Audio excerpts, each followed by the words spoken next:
మనకి అటు జరుగుతుంది ఇటు జరుగుతుంది, మనకి ఆ విషయం లేదు. అంత అలా ప్రేమను బట్టి లవ్. అదేందా నువ్వు చేస్తున్నావా నీ భార్య కానీ నువ్వేం చేస్తావు? నాకు భార్య అంటే ప్రేమ రా బాబు. భర్తలారా మీ భార్యలను నేను ప్రేమిస్తున్నాను కాబట్టి చాయ్ నేనే పెడతా. దేవునికి స్తోత్రం. నేను ప్రేమిస్తున్నా కాబట్టి కాఫీ నేనే పెడతా. అంత ప్రేమను బట్టి నడుస్తుంది మన కథ అంతా. అన్యులు కూడా బాగానే చూసుకుంటున్నారు కదా అంటే అన్యులకు ఉన్నటువంటి ఆజ్ఞలు ఇంకా ఎక్కువ కాబట్టి వాళ్ళు అలా ఫాలో అవుతున్నారు. మనకైతే ఇప్పుడు అలా చేయకపోతే దోషం అన్న భయంతో వాళ్ళు అన్నీ చేస్తారు. పొద్దున్నే లేచి భర్త కాలు మొక్కకపోతే, మంగళసూత్రాన్ని కళ్ళకు అద్దుకోపోతే భర్తకి ఏదన్నా అవుతుంది అంటే ఈయనపోతే నాగతేంది లేనిపోయిందని. ఇంకా ముందు రోజుల్లోకి వెళ్తే సతీ సాగమనం ఉంది. భర్త చనిపోతే భార్యను కూడా కట్టెలు వేసి తగలేసేవాళ్ళు. ఇప్పుడు ఇక ఆమె బతకాలన్నా కూడా ఇప్పుడు మీరు బతికుండాలి. అందుకని వాడికి ఏవి తక్కువ కాకుండా వాడిని అయ్యా అయ్యా అని మనోళ్ళు అంటారు కదా, ఏదో చూస్తారని. అట్లాగా వాడిని పువ్వుల్లో పెట్టి నువ్వు బతుకురా బాబా, నువ్వు బాగుండు, నువ్వు చేస్తే నేను చేస్తాను లేనిపోయిన గొడవని. లేకపోతే సతీ సాగమనం, ఆయన చేస్తే ఆమె కూడా చావాలి. అందుకని వీడు చేస్తే నేను చావాల్సి వచ్చింది అన్న భయంతో వానికి ఏం తక్కువ. అంత జ్వరం వచ్చినా సరే ఉపచర్యలు నిద్రగాసి మరి మేలుకొని సేవ చేసి, ఇదంతా దడ భయంతో. తండ్రిని తల్లిని జాగ్రత్తగా చూసుకోవాలి. తల్లిదండ్రులను ఇబ్బంది పెడితే వాడు ఇలా అయిపోతాడు అలా అయిపోతాడు అని చెప్పి బోళ్ళన్నీ ఉన్నాయి. కాబట్టి శాపాలు ఉన్నాయి. తల్లిదండ్రిని మంచిగా చూసుకుంటే దీవెనలు కూడా ఉన్నాయి అన్నందుకు దీవెనలు నాశించి కొందరు, శాపాలకు భయపడి కొందరు చేస్తారు. కానీ మనమైతే దేవుని బట్టి దేవుని ప్రేమించి, దీవెన రాని రాకపోని నా తండ్రి చెప్పాడు, నా ప్రభువు చెప్పాడు, నీ తల్లిదండ్రుల్ని ప్రేమించు అని. గనుక నేను చేస్తాను. నా తండ్రి చెప్పాడు నీ భార్యను ప్రేమించు, గనుక చేస్తాను. నా తండ్రి చెప్పాడు నీ పిల్లల బాధ్యత నెరవేర్చని, గనుక చేస్తాను. నా తండ్రి చెప్పాడు నీ భర్తను గౌరవించమని, నా తండ్రి చెప్పాడు గనుక చేస్తాను. నా తండ్రి చెప్పాడు నీ భర్తకు లోబడు విధేయత చూపని, నా తండ్రి చెప్పాడు గనుక చేస్తాను. అట్లాగా మనదంతా కూడా ప్రేమతో అనుసంధానమై ఉంటుంది. సో దేవుని ప్రేమించే వారికి తమకే మేలు, తమ కుటుంబానికి కూడా రెండవది మేలు.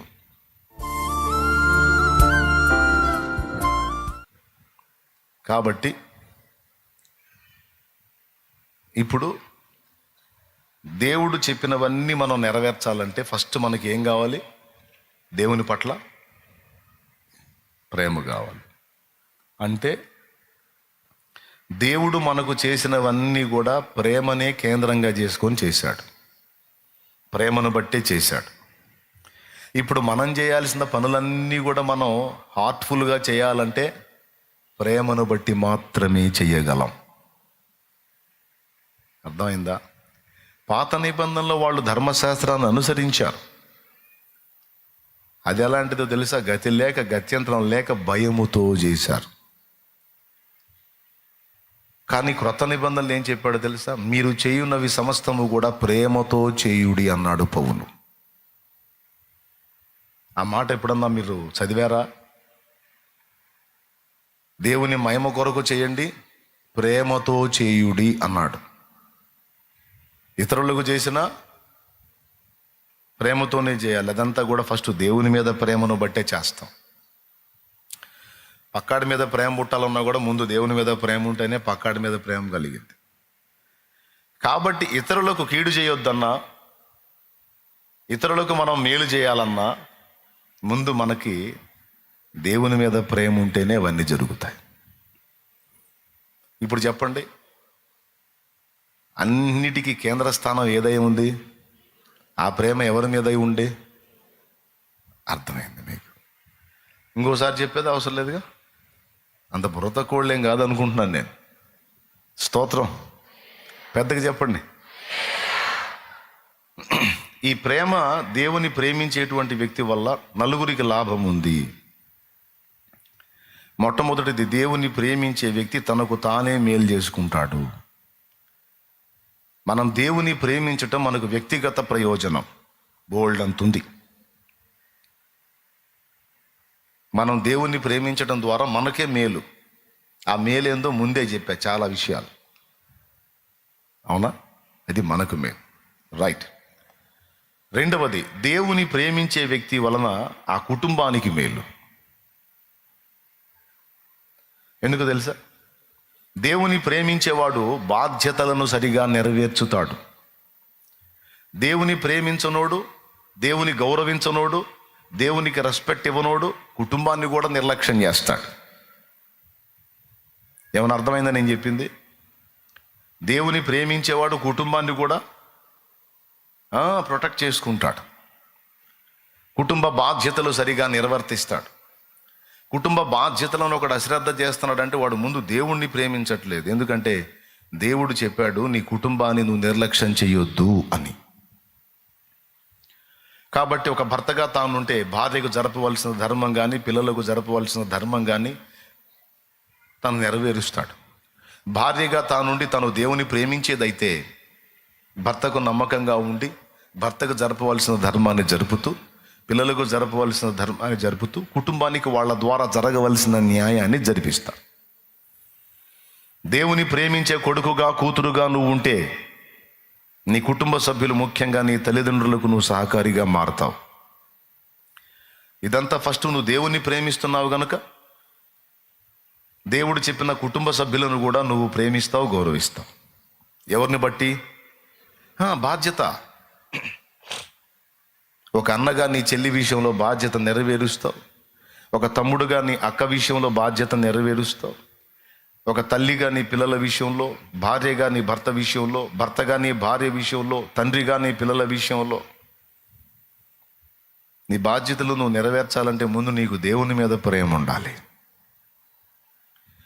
ఆ ప్రేమ ఉంటేనే కుటుంబాన్ని నిర్లక్ష్యం చేయకుండా కాపాడుకోగలుగుతారు. అంటే మన కుటుంబ భద్రత కూడా దేవుని ఎడల మనకుండే ప్రేమ మీదనే డిపెండ్ అయి ఉంది. ఆ లోకంలో అన్యులు కూడా వాళ్ళ ఫ్యామిలీస్ని బాగానే చూసుకుంటున్నారుగా. అంటే మీకు ఇంక వింతైన విషయం తెలుసా? అన్యులకి మనకంటే ఎక్కువ ఆజ్ఞలు ఉన్నాయి. అన్యులకి మనకంటే ఎక్కువ ఆజ్ఞలు ఉన్నాయి.